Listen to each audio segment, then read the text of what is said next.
28 to 105 f2.8 sounds like a really useful range.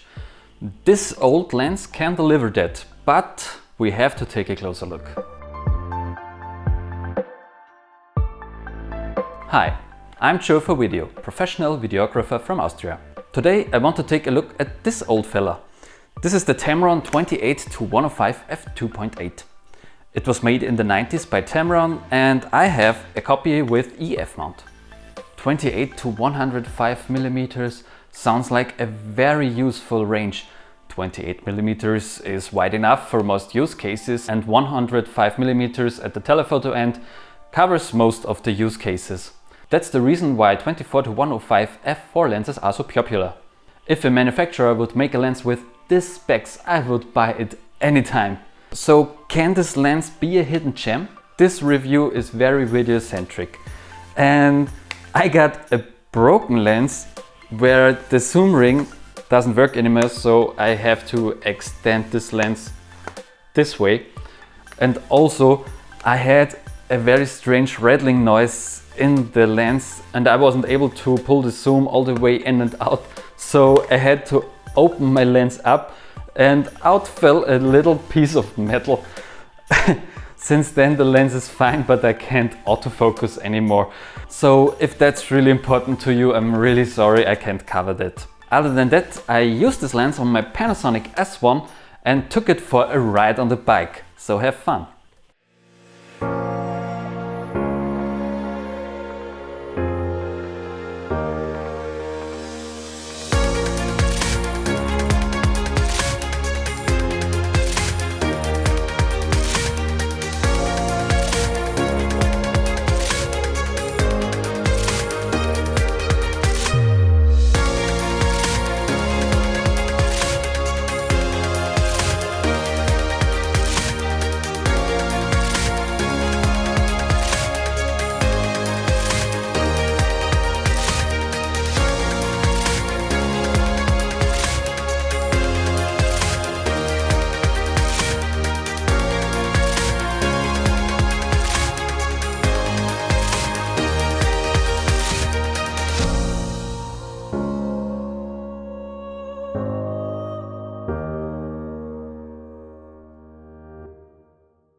First we take a look at build quality. You can really tell that this lens was made by a third-party manufacturer in the 90s. It's made out of plastic and rubber. It still has a metal mount and it's very heavy. If we look at the front, there's a massive glass element and you can really feel that there's a lot of glass in it. I think it's a pity that they went for the plastic since it feels really cheap and very 90s-like. Also, if we extend the zoom ring, the focus ring also moves. So if you want to manually focus, you have to consider that when you change the focal length, you also have to move the hand to focus. The focus ring also has a very short focus throw of 45 degrees. This can be a deal breaker, and as you could see in the video, it was really hard for me to nail perfect focus when the subject was moving. Therefore, I think the focus ring can be a deal breaker for some filmmakers. It's still very well damped with nice resistance, not like other older Tamron lenses that were made for APS-C, like the 17 to 50, which had, in my opinion, the worst focus ring I ever used. Next, we take a look at image quality. I'm not a professional reviewer, but I shot this lens in 4K on my Panasonic S1. When shot against the bright light, there's a ton of ghosting. I don't really like this optical effect, and areas that are only slightly out of focus have a very hazy look to them. I think it comes down to personal taste, but I'm not the biggest fan of that. But now we take a look at sharpness. At 28 millimeters and f2.8, the center is a bit soft, gets much better at f4. Also, the contrast increases. You get the best results at f5.6 to f11. After that, diffraction kicks in.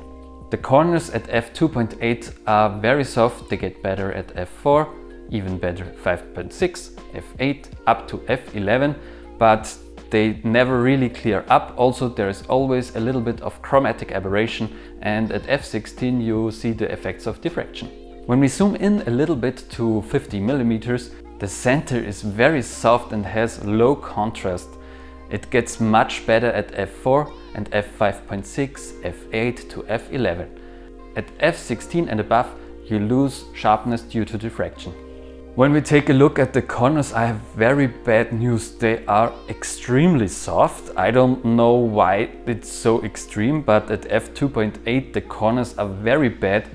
Don't really get much better at f4, f5.6 or f8. They get decently sharp but still soft at f11 and f16. At f20 you already see diffraction. So at 50 millimeters the corners are never good. When we zoom into 105 millimeters and look at the center of the frame, at f2.8 it's already decently sharp. It gets much better at f4, f5.6 to f11 you get the best image quality. Above that you see the effects of diffraction. When we look at the corners at f2.8 and f4, they are very soft. They get a bit better at f5.6 and even better at f4. The best quality is at f16, but when you go to f20 it gets really soft due to diffraction. So regarding sharpness, I think only the extreme ends of this lens are useful. At 28 and 105 millimeters the quality is decent. It gets really bad at 50 millimeters and the corners are never that great. But if you're like me and use the extreme ends of a lens most of the time and you have the corners out of focus, I think it can give you a very good quality in 4K when stopped down, and at f2.8 it's decently sharp for full HD. When we look at the distortion of the lens, at 28 millimeters it has a slight barrel distortion, which I think is very okay. At 50 millimeters you already see a very pronounced pincushion distortion, and it gets worse until 105 millimeters. The vignetting on this lens at 28 millimeters is not that great at f2.8. It gets much better at f4 and clears up at f5.6. When we zoom into 50 millimeters, the vignette is surprisingly good. It's almost gone at f4 and completely gone at f5.6. When completely zoomed in, you have a very deep vignette at f2.8. It gets much better at f4 and is gone at f5.6. When we point the lens against the sun, we see there's a lot of flaring and loss of contrast. I don't think that's a big deal. It's to be expected for this older lens, and it's not that bad at the wider end. It gets more extreme at the telephoto end. And I think the flaring is very pleasing. It has nice colors and doesn't distract too much from the subject. As I already told you, this is an older photography lens with an older design. Therefore, you have a lot of focus breathing if you want to change focus. This lens is not really parfocal. When you zoom out, the focus shifts a little bit to the back. But if you stop the lens down a bit, it should work in some cases. The bokeh on the lens is very strange to my taste. As I already mentioned, the area that is slightly out of focus has a very misty, hazy look to it. I'm not the greatest fan of it, but maybe you like it. And if you have complex backgrounds like I had in the forest, the bokeh can get very busy and you have very sharp bokeh balls. But I still think it's pleasing to look at. What's my conclusion of this lens? Well, it's an interesting lens. It has great specs, and it's also not that much heavier than the Sigma 24-105 f4, but the image quality can be inferior to some extent. I'm not the biggest fan of the out of focus area, and the ghosting is not pleasing to look at. Also, the lens design is a bit strange and the focus ring is very short. I would buy an update of this lens with better optics and a better focus ring anytime. It has a useful range and is a lot of fun to use. I can recommend it for fun shooters, but not really professionals and people who are generally looking for the best image quality they can get. This lens costs around 350 bucks. I got mine for 100 since the zoom ring was broken. I wouldn't pay 400 euros for this lens, but if you think the quality is good enough for you, it's for you to decide if it's worth it. And what about you? Do you own this lens or are you hunting for other vintage lenses? My channel is all about creating and experimenting with video gear. Maybe you consider subscribing to my channel and liking this video. I hope you have a nice day and create something extraordinary.